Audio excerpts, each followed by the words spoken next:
Here at Light 98.7, we've teamed up with the American Heart Association and their Go Red for Women campaign. With them, they're holding a Go Red for Women lunch and health fair that's in May.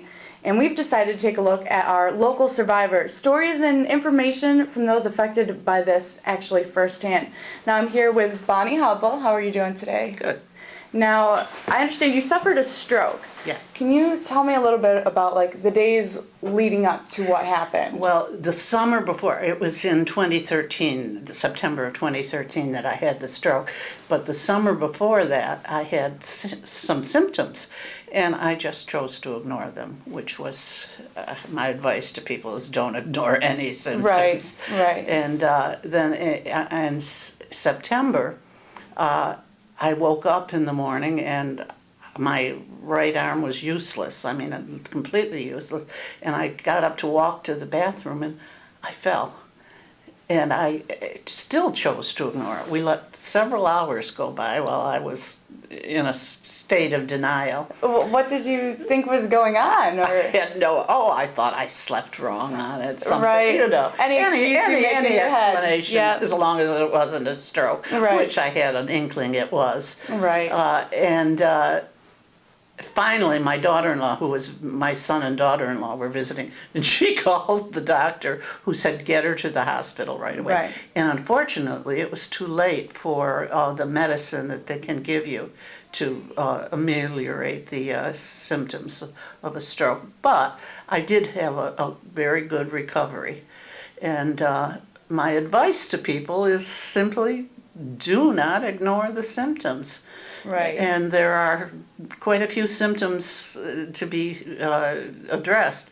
Do you want me to list them? Yeah, especially you said you noticed the symptoms back in the summertime. Well, weakness. It was weakness in my right arm, dizziness, a wobbly walk. I didn't have many of the symptoms that are common, and that's one of the reasons I denied as much as I do, and they are drooping in the face, cognitive difficulties, and speech difficulties, and I had none of those symptoms. Right, so it was easier for you to deny so it was what was much actually easier going for on. me to deny it, yes. Okay, so you went to the hospital. What did they actually do there?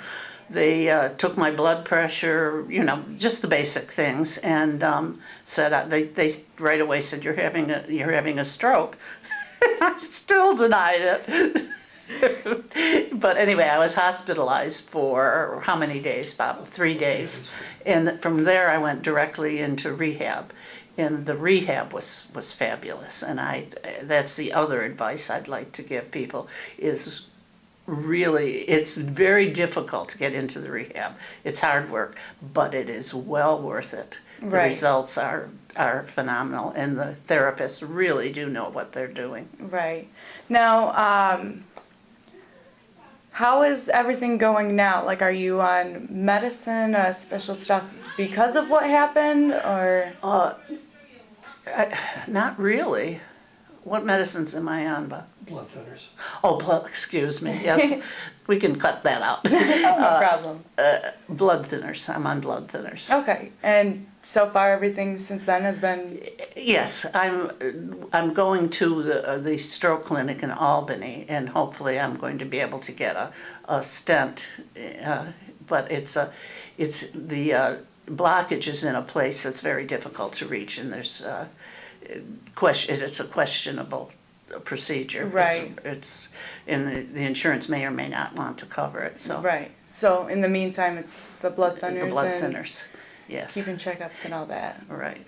Now, is there any other advice? I know you said don't ignore the symptoms. Is there anything else you'd want people to know just in case so something like this didn't happen to them? Well, this sounds ridiculous, but your attitude counts for a great deal. And your attitude towards therapy is absolutely important. Right, exactly. Well, they say that attitude is a big part of everything, so. Yes. Yeah. And it looks like you had a good attitude through it out. I think I did. Yeah, especially having something like that to keep a positive attitude, it's got to be difficult. Yeah, and of course, I advise people really do not deny the symptoms. And there are reasons you should be more alert, perhaps. I mean, if you have high blood pressure, if you're diabetic, if you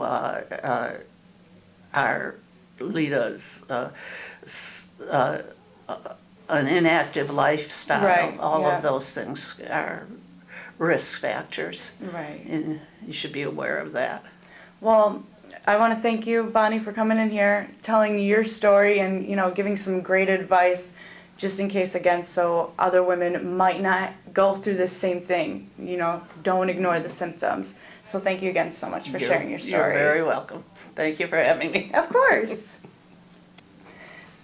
The 2015 Go Red for Women Luncheon and Health Fair, it's going to be Wednesday, May 6th at Danielle's Banquet Specialties in New Hartford. Now, you can get more information on all this stuff. Just go to heartofutica.heart.org. We'll be talking with more survivors, more stories from the American Heart Association. Make sure you check for all the stories at light987.com.